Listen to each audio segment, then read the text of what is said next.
ভুবনেশ্বর মঠ থেকে আমরা লিঙ্গরাজ মন্দির যাচ্ছি। এখন গীতা পাঠ হচ্ছে আর এখন আমরা চলে যাচ্ছি। আর এই যে আমাদের গাড়ি এসে গেছে।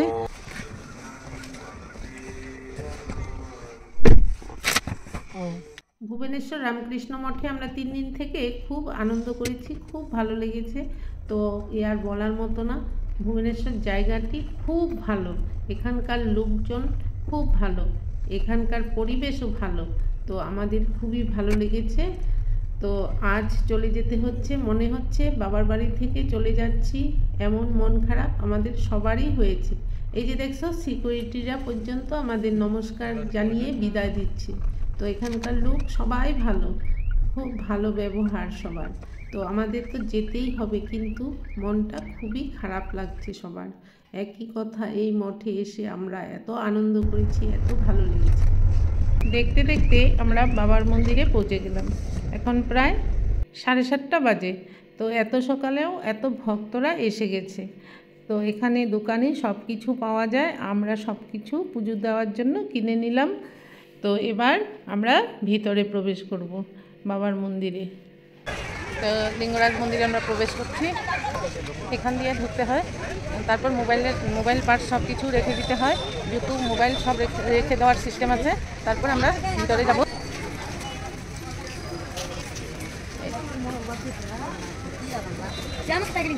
অনেক ভক্তের সমাগম হয়।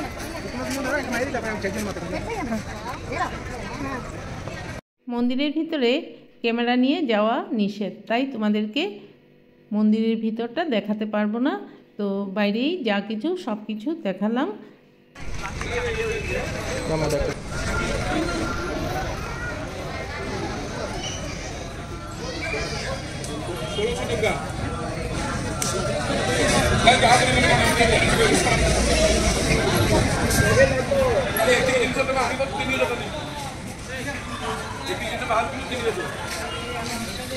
ভুবনেশ্বরের সবচেয়ে বড় মন্দির আর পবিত্র মন্দির হলো লিঙ্গরাজ মন্দির।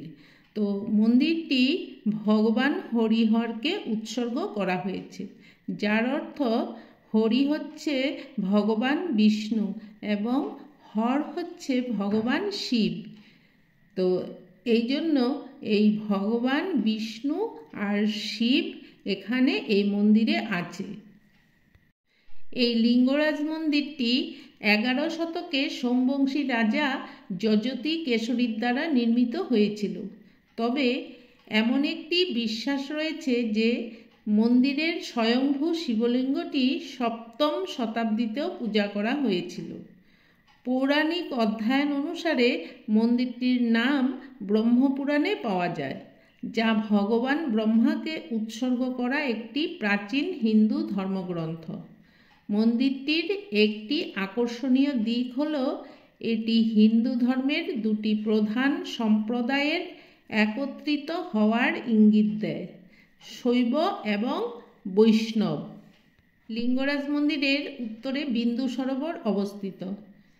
তো এই সরোবরটি 700 ফুট চওড়া এবং 1300 ফুট লম্বা। ভুবনেশ্বরকে একমরা ক্ষেত্র বলা হয়, কারণ লিঙ্গরাজের দেবতা মূলত একটি আম গাছের নিচে ছিলেন। একমরা পুরাণ 1300 শতকে একটি সংস্কৃত গ্রন্থে উল্লেখ করা হয়েছে যে সত্য ও ত্রেতা যুগের সময় প্রধান দেবতাকে লিঙ্গম হিসাবে দেখা যায়নি এবং শুধুমাত্র দাপর ও কলিযুগে এটি একটি লিঙ্গ হিসাবে আবির্ভূত হয়েছিল। তো মন্দিরের লিঙ্গটি একটি প্রাকৃতিক আকৃতিবিহীন পাথর, যা একটি শক্তির উপর অবস্থিত। এই ধরনের লিঙ্গকে কৃত্তিবাসা বা স্বয়ম্ভু বলা হয় এবং ভারতের বিভিন্ন স্থানে 64টি স্থানে পাওয়া যায়। এই মন্দির সকাল 6টা থেকে রাত্রি 9টা পর্যন্ত খোলা থাকে। তো এই মন্দিরে অহিন্দুদের প্রবেশ করা নিষেধ। আমরা এখন পুজো দিয়ে বিদায় নিচ্ছি লিঙ্গরাজ মন্দির থেকে। খুব ভালো লাগলো, তোমরা সত্যি আসবে, এখানে আসলে অন্যরকম লাগবে। মনের ভাব প্রকাশ করা যাচ্ছে না, এই রকম ভালো লেগেছে আমাদের। আমরা চারজনে পুজো দিয়েছি, সবারই ভালো লেগেছে।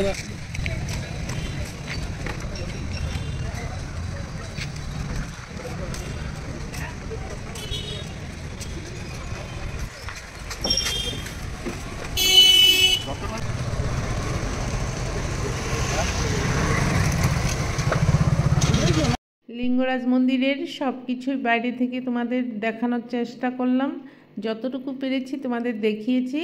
তো আমরা এখন পুজোর শেষে একটু চা খেতে ঢুকলাম হোটেলে। তো চা খেয়ে আবার আমরা রওনা দেব সেই কোনার্ক টেম্পল। সেই কোনার্ক টেম্পলে গিয়ে আবার ভিডিও করব, তোমাদের দেখাবো।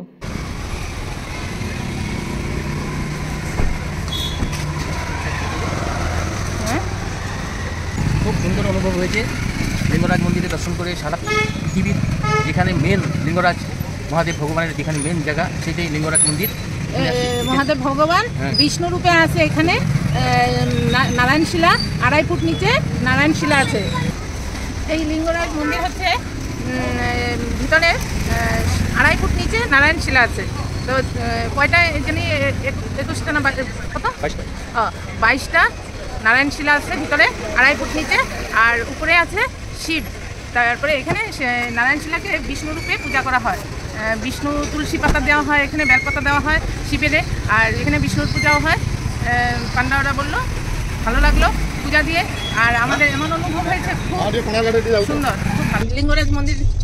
লিঙ্গরাজ মন্দির দর্শন করে তারপরে আমরা এখন কোনার্ক মন্দিরে যাচ্ছি। সেখানে গিয়ে আবার ভিডিও করবো, দেখাবো। ভিডিওটি এখানেই শেষ করছি। সকলে ভালো থাকবে, বাবা ভোলেনাথের কৃপা লাভ করবে। আর যদি ভিডিওটি ভালো লাগে তোমরা লাইক করবে, কমেন্ট করবে, কমেন্টে জয় বাবা ভোলেনাথ লিখবে।